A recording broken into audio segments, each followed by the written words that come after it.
Salute Bharat. ഇന്ന് salute ഭാരതിൽ നമ്മോടൊപ്പമുള്ളത് രാഷ്ട്രീയ നിരീക്ഷകൻ അഡ്വക്കേറ്റ് വേണുഗോപാലാണ്. സാർ നമസ്കാരം. സാർ, ഇന്നലെ നിയമസഭാ തെരഞ്ഞെടുപ്പിൽ ഇന്നലെ കേരളത്തിലെ BJP ഒരുപാട് സന്തോഷത്തിലാണ്. കാരണം ഒരു സീറ്റ് പ്രതീക്ഷിച്ചതാണ്, ഒരു സീറ്റ് കിട്ടിയേക്കും എന്നാണ് അവർ പോലും അങ്ങനെയാണ് പ്രതീക്ഷിച്ചത്. ഇവിടെ 3 സീറ്റാണ് കിട്ടിയിരിക്കുന്നത്. വേണു സാറേ, ഇത് 3 സീറ്റ് എന്ന് പറയുന്നത് 30 സീറ്റിന് തുല്യമല്ലേ? എന്തു തോന്നുന്നു? തീർച്ചയായിട്ടും ഈ 3 സീറ്റ് എവിടെയാണ് പിടിച്ചത്, എപ്പോഴാണ് പിടിച്ചത് എന്നുള്ളതാണ് പ്രധാനം. കേരളത്തിലാകെ ഒരു വലിയ സുനാമി ആഞ്ഞടിക്കുകയായിരുന്നു. അത് UDF-ന് അനുകൂലമായിരുന്നു. പിണറായി വിരുദ്ധ തരംഗമായിരുന്നു. പിണറായി വിരുദ്ധ തരംഗത്തിൽ ജനങ്ങൾ ആഗ്രഹിച്ചത് പിണറായിയെ ഏത് വിധേനയും തട്ടി അകറ്റിക്കൊണ്ട് ഒരു പുതിയ സർക്കാർ രൂപീകരിക്കുക. അപ്പൊ BJP-യെ സംബന്ധിച്ചുള്ള ഒരു പുതിയ സർക്കാർ രൂപീകരിക്കാനുള്ള കെൽപ്പ് അവർക്കില്ല എന്ന് ജനങ്ങൾക്കറിയാം. കേരളത്തിലെ ജനങ്ങൾ വളരെ ചിന്തിച്ച് വോട്ട് ചെയ്യുന്നവരാണ്. അപ്പോ അവർക്ക് കെൽപ്പുള്ളത് എവിടെയാണ് അവിടെ BJP-യെ അവർ വിജയിപ്പിക്കാൻ ശ്രമിച്ചിട്ടുണ്ട്. കെൽപ്പില്ലാത്തടത്ത് തൽക്കാലം മാറി നിൽക്കട്ടെ എന്ന് കരുതിയിട്ടുണ്ട്. പക്ഷേ BJP-യുടെ വോട്ടിംഗ് പെർസെന്റേജിൽ നമ്മൾ നോക്കുമ്പോൾ 3ാം മുന്നണി എന്ന നിലയിൽ അവർക്ക് വലിയ കുറവുകൾ വന്നിട്ടുണ്ട്. പക്ഷെ വലിയ കുറവുകളാണെന്ന് ഞാൻ പറയില്ല. കാരണം ഈ സുനാമിക്കിടയിലും അവരുടേതായ വോട്ടുകൾ അവർക്ക് പിടിച്ചു നിർത്താൻ കഴിഞ്ഞു.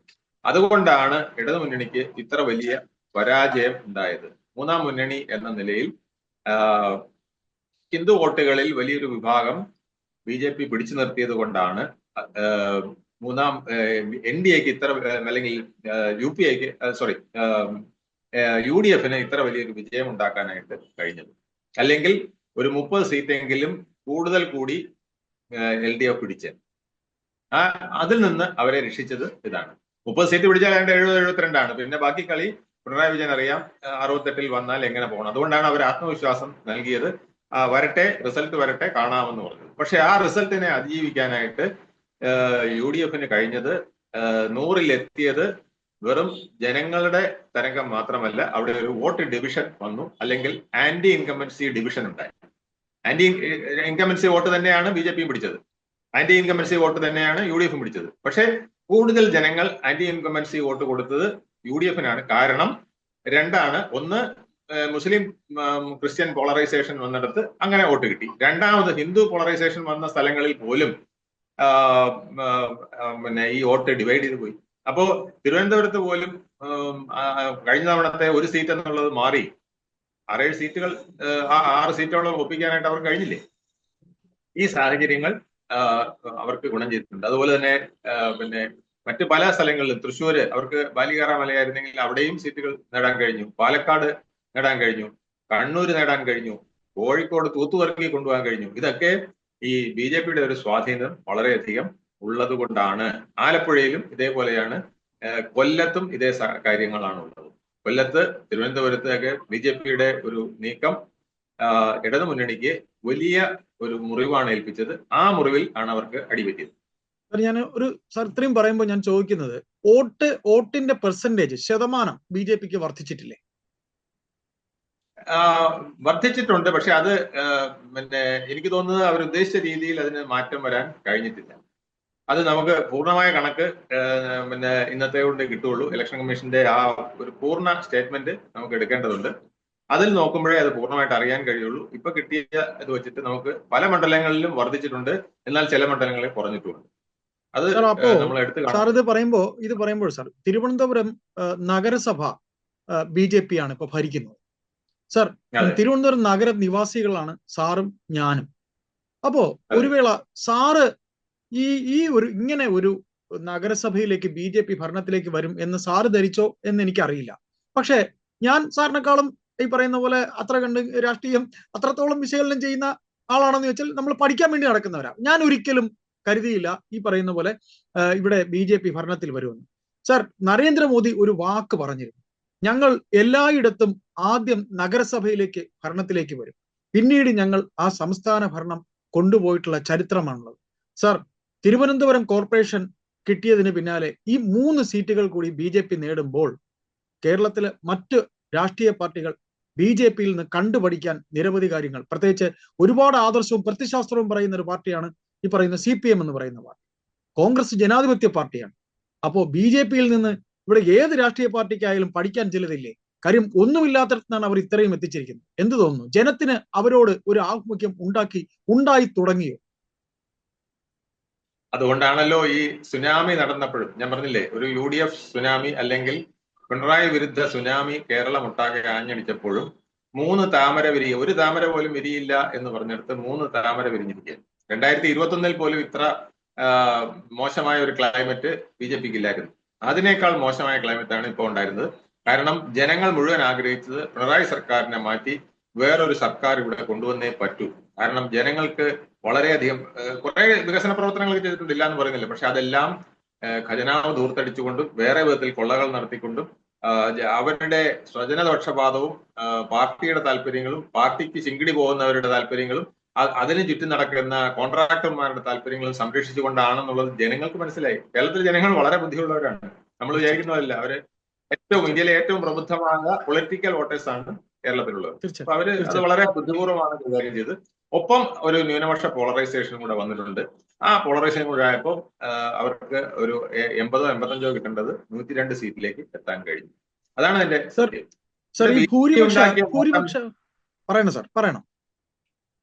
ഇവിടെ BJP ഉണ്ടാക്കിയ നേട്ടം എന്ന് പറയുന്നത് ഈ 3 സീറ്റുകൾ പിടിച്ചു എന്നുള്ളതല്ല. അവരുടെ അടുത്ത ഭാവിയിലെ അടിത്തറ ക്ലീൻ ആക്കി എന്നുള്ളതാണ്. കാരണം ഇവിടെ ഏതെങ്കിലും ഒരു പൊളിറ്റിക്കൽ എൻറ്റിറ്റി തകർന്നാലേ അവർക്ക് സ്പേസ് ഉണ്ടാവും. ഒരിടത്തും 3 പേര് ചേർന്ന് ഒരു കളി നടത്തുന്നത് കണ്ടിട്ടില്ല അല്ലെ? ഫുട്ബോളിൽ 3 ടീം ഉണ്ടാവും.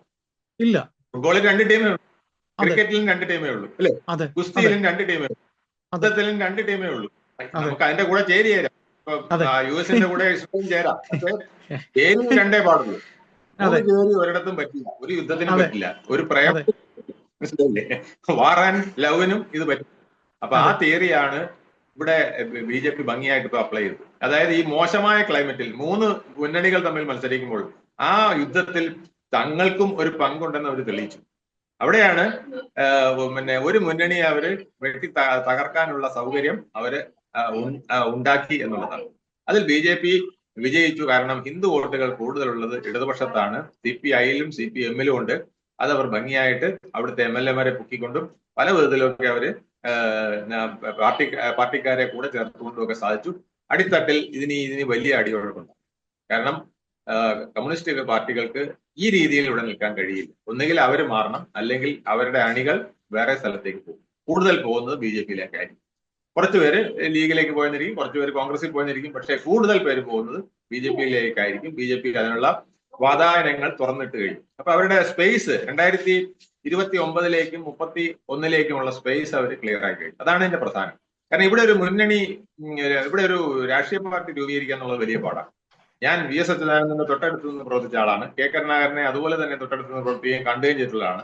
അവർ രണ്ടുപേരും തെളിയിച്ചതാണ്. VS അച്യുതാനന്ദൻ ഒരു പ്രൈവറ്റ് ടോക്കിൽ ഒരാളോട് പറഞ്ഞതാണ്, അദ്ദേഹത്തിനോട് പറഞ്ഞു, പിണറായി വിജയൻ താങ്കളെ വിഴുങ്ങാൻ പോവുകയാണ്, അതുകൊണ്ട് ഇപ്പം അങ്ങേക്ക് ലക്ഷങ്ങൾ അങ്ങയുടെ പിന്നാലെ ഉണ്ട്, എവിടെ ചെന്നാലും ലക്ഷങ്ങളാണ് അദ്ദേഹത്തിന് അങ്ങേ വിഷ് ചെയ്യുന്നത്. ഈ സമയത്ത് ഈ പാർട്ടി വളർന്ന് വേറൊരു പാർട്ടി ഉണ്ടാക്കി നമുക്ക് മുന്നോട്ട് പോകണം. അപ്പൊ അദ്ദേഹം പറഞ്ഞത്, നിനക്കൊക്കെ നട്ടലുണ്ടെങ്കിൽ നീ എന്റെ കൂടെ നിന്ന് ഇതിനകത്ത് നിന്ന് ഫൈറ്റ് ചെയ്യുക. ഒരു പാർട്ടി ഉണ്ടാക്കിയാൽ വിജയിക്കില്ല. ഗൗരിയമ്മ ഉണ്ടാക്കി എവിടെ പോയി, MER ഉണ്ടാക്കി എവിടെ പോയി, K കരുണാകരൻ ഉണ്ടാക്കി എവിടെ പോയി. അതുകൊണ്ട് എനിക്ക് നല്ലപോലെ അറിയാം, കേരളത്തിൽ ഒരു രാഷ്ട്രീയ പാർട്ടി പുതിയതുണ്ടാക്കുക അസാധ്യമാണ്. ഈ അസാധ്യമായിടത്താണ് BJP 3 താമര വിരിയിച്ചത്. അതുകൊണ്ടാണ് ഞാൻ താങ്കൾ 3 താമര എന്ന് പറഞ്ഞ 30 ആണെന്ന് പറഞ്ഞതിനെ ഞാൻ ശ്ലാഘിച്ചത്. അത് കറക്റ്റാണ്, അത് 100% ശരിയാണ്. കാരണം ഇല്ലാത്ത ഒരു സ്പേസിൽ അവർ ഞെക്കിപ്പിഴിഞ്ഞ ഒരു സ്പേസ് ഉണ്ടായി. ഇനി അവർക്ക് കളിക്കാനുള്ള മൈതാനം അവർ തുറന്നു. അതായത് തെക്കൻ കേരളം അവർക്ക് ഏകദേശം ശക്തമാക്കാൻ കഴിഞ്ഞിട്ടുണ്ട്. തൃശ്ശൂരും പാലക്കാടും അവർക്ക് ചില മേഖലകൾ ഉണ്ടാക്കാൻ കഴിയും. എന്തിന് മലപ്പുറത്ത് പോലും ചില സ്ഥലങ്ങളിൽ അവർക്ക് വേണമെന്ന് വെച്ചാൽ ഈ 30% വിളിച്ചുകൊണ്ട് നിർണായകമായ ചില ഇടപെടലുകൾ നടത്താൻ സാധിക്കും. അതിൽ ഭാവി അവർ നിശ്ചയിക്കേണ്ടതാണ്. അതിനുള്ള നേതൃത്വം ഇനിയും ഉണ്ടാകേണ്ടിയിരിക്കുന്നതാണ്. എനിക്ക് തോന്നുന്നത് രാജീവ് ചന്ദ്രശേഖരയുടെ മികവുള്ള ആളാണ്, പക്ഷെ ആ രാജീവ് ചന്ദ്രശേഖർ മാത്രം പോരാ, അതിനൊരു ടീം വേണം. ഒരു ടീം BJP ബിൽഡപ്പ് ചെയ്യുക എന്നുള്ളതും രാജീവ് ചന്ദ്രശേഖരയുടെ അടുത്ത ഒരു ദൗത്യമാണ്. അദ്ദേഹം അത് ചെയ്യുമെന്ന് തന്നെയാണ്. സാർ, അപ്പോ ഞാൻ എന്റെ ഈ ചോദ്യം എന്ന് പറയുന്നത് ഒരു ഓവർ തോട്ട് ആണോ എന്ന് ആണെങ്കിൽ ക്ഷമിക്കുക. അതായത് ഇപ്പോ BJPക്ക് ഈ പറയുന്ന കേരളത്തിൽ അവരുടെ മുന്നണി 2020 മാത്രമേ ഉള്ളൂ, പിന്നെ BDJS കൂടെ ഉണ്ട്. സർ, സമീപ ഭാവിയിൽ ഈ പറയപ്പെടുന്ന സാറും ഞാനും അടങ്ങുന്ന സമൂഹം ന്യൂനപക്ഷം ഭൂരിപക്ഷം എന്നൊക്കെ പറയുന്നു, ഈ ജാതി പറയുന്നത് വളരെ കൂടിയിരിക്കുന്ന, അതായത് വിദ്യാഭ്യാസം കൊണ്ട് വളരെ ഉന്നതങ്ങളിലാണ് കേരളം, ചിന്തകൾ കൊണ്ട് വളരെ ഉന്നതങ്ങളിലാണ്, സാംസ്കാരിക തലത്തിലും വളരെ ഉന്നതങ്ങളിലാണ്. പക്ഷേ ഇപ്പോഴും ഈ തെരഞ്ഞെടുപ്പ് കാലം അടുത്ത് വന്നപ്പോൾ സാറും ഞാനും കേട്ടത് ഭൂരിപക്ഷം ന്യൂനപക്ഷം എന്നീ വാക്കുകളൊക്കെയാണ്. പുതിയ തലമുറ അതിനെ തള്ളിയോ എന്ന് ചോദിച്ചാൽ തള്ളി എന്നാണ് എന്റെ ചിന്തയിൽ എനിക്ക് തോന്നുന്നത്.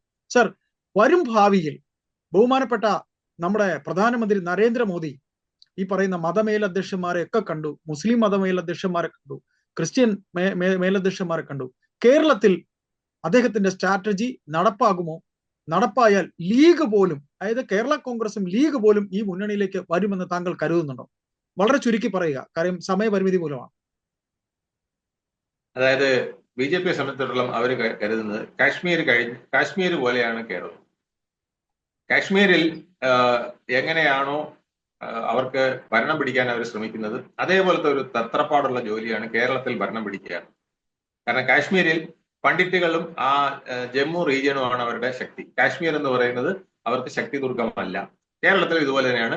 തെക്കൻ 3 സംസ്ഥാനങ്ങളാണ് ഇനി BJP ഭാവിയിൽ, തെക്കൻ 3 ജില്ലകളാണ് BJPക്ക് ഭാവിയിൽ ശക്തി ദുർഗമായി മാറാൻ പോകുന്നത്. തിരുവനന്തപുരമായിരിക്കും, കൊല്ലമായിരിക്കും, ആലപ്പുഴയായിരിക്കും.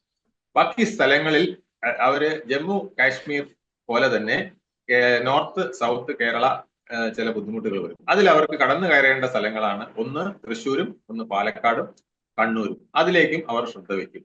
കാസർഗോഡൊക്കെ പോലുള്ള സ്ഥലങ്ങളിൽ അവർക്ക് വളരെ തന്ത്രപരമായ ചില നീക്കങ്ങൾ നടത്തിയാൽ കോഴിക്കോട് പോലുള്ള സ്ഥലങ്ങളിലും ഒക്കെ അവർക്ക് മുന്നേറാനായിട്ട് കഴിയും. അത് അവര് കുറേശ്ശെയായി സ്ട്രാറ്റജി കൊണ്ടുവരും. ആ സ്ട്രാറ്റജി അവര് കേരളത്തിനെ കുറിച്ച് അവർക്ക് വലിയ ആശങ്കയൊന്നുമില്ല. കാരണം അവര് പയ്യെ തിന്ന് ഈ പനയെ നമുക്ക് തീർക്കാമെന്നുള്ളത്, കൈക്കലാക്കാമെന്നുള്ളത് അവർക്കറിയാം. അതിനാണ് അവർ നീങ്ങിക്കൊണ്ടിരിക്കുന്നത്. അത് പയ്യെ തിന്ന് 2030 അവരത് നിർണായകമാക്കും. കേരളത്തിൽ ആര് ഭരിക്കണമെന്നുള്ളത് BJP തീരുമാനിക്കുന്ന ഒരു യുഗത്തിലേക്ക് മാറും. അതിന് അധിക താമസമൊന്നും വരില്ല. ഏതായാലും നമുക്ക് കാത്തിരിക്കാം. നന്ദി. നമസ്കാരം.